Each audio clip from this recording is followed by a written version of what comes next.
Hey guys, just a little mini episode on the GWM Cannon. We're having a issue with the fuel water separator light always coming on. This has been happening for ages. It actually, since the Gibb River Road, so it was quite a while ago, this light keeps coming on. And I didn't really, I guess, diagnose it properly because at the time, I just drained the water and then the light was turning off. So I was like, oh sweet, must just be water in the fuel, bad fuel or whatever. A bit further down the track, I then jumped under there because I'm like, why does this keep coming on? I ended up finding a broken wire on the fuel water separator at the bottom of the fuel filter. So it's just basically the little sensor that senses there's water in the fuel. That sensor there. So there's a little tiny broken wire. So what it needed was basically a wire. I'll jump under and show you what's required. All right, so directly under here, you've got your fuel filter housing. So you've got a fuel filter inside there. Just here, where you drain your water from, which I've showed you in another video a while back. And that's your sensor for it. Or sensor for something, or a float, or whatever the hell it completely does. But I know that must control your water separator somehow.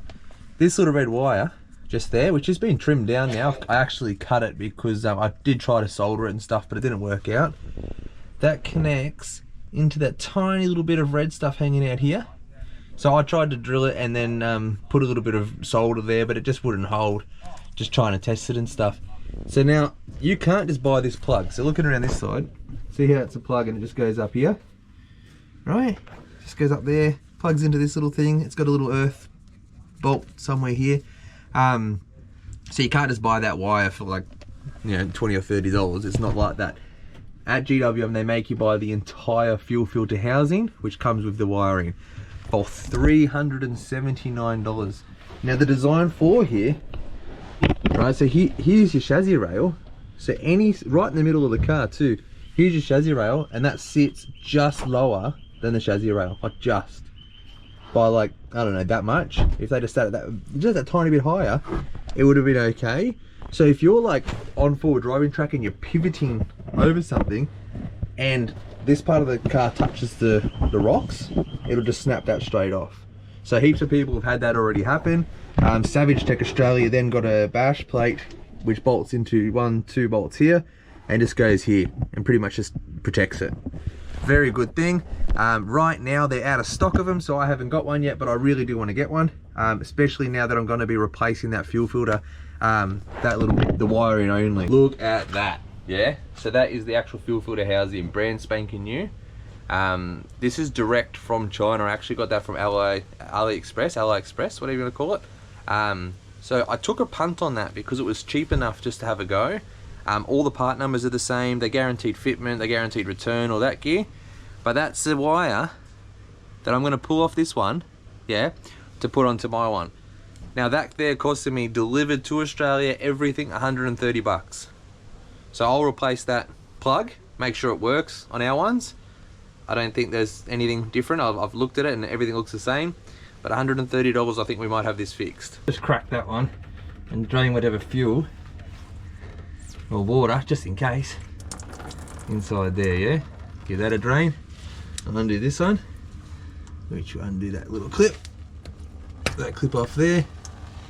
Get your little thingy, because it's a tiny bit annoying to unclip off here.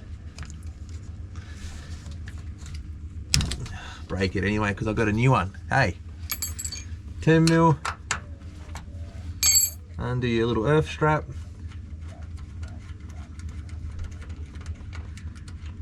There we go. Keep your little 10mm bolt handy. I'll undo this one.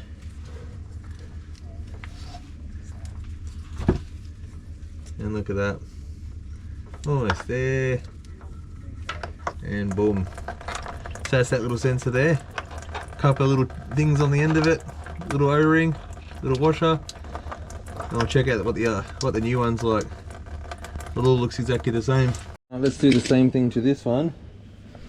We'll get the plug off a bit nicer on this one though. Be a bit more gentle. There we go. And the little earth strap again.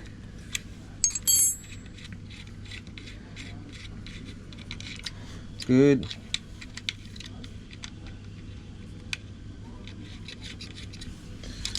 Now this one, she's quite tight. So very gently with the vice grips, if you've got a pair. I'll take that. There we go. Nice and gentle on that wiring, because I definitely don't want to break any more wires. I want this to work. I'm very excited to have that light off.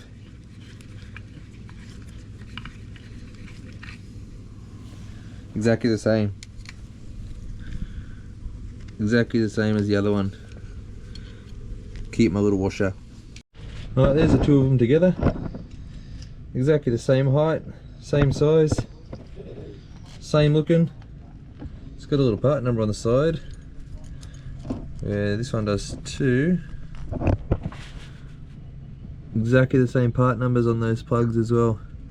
So everything's stamped, so I'm even wondering if this is the actual GWM ones that they get, and someone, I don't know, someone's just supplying them on the side rather than I guess GWM Australia putting a couple $100 on them for some reason. Alright, let's pop over here and we'll screw the new one up and in.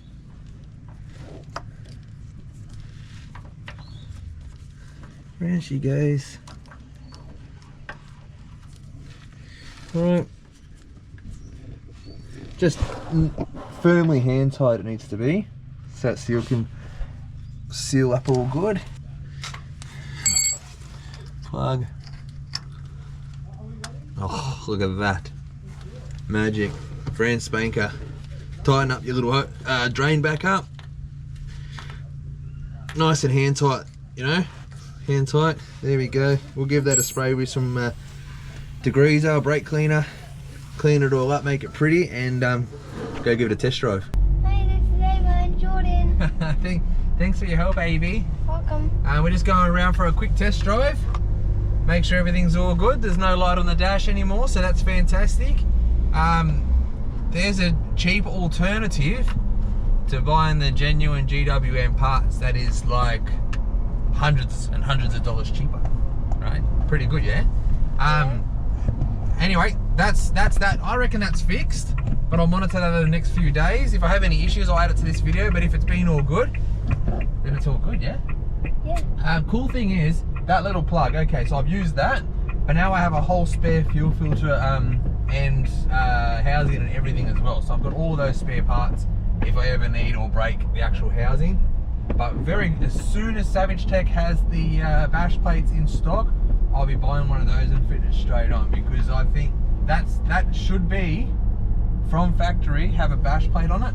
And the funny thing is, there's two threaded holes right next to it where a bash plate could be fitted. So for some reason they've just left that out. I've just noticed, I'm doing a bit of wiring back here for the tow bar trailer plug, having some issues. This piece here actually looks very familiar to a kit that somebody sells to raise the fuel filter a little bit. So I wonder if I just chop that off there and put it on my fuel filter. That might be a job for another day, just to raise the fuel filter up just that little bit so it doesn't hang down below the chassis. If I end up doing that and using that piece to raise the fuel filter height with some different bolts and stuff, I'll do another video, but right now I've got to get this trailer plug fitted and we got stuff to do. Well, there's the little GWM design flaw that I was talking about, something tiny. There is kits that you can lift them up, or you can fit the bash plate like I've been talking about. Anyway, thanks so much for watching, guys. Catch you later. Okay, bye.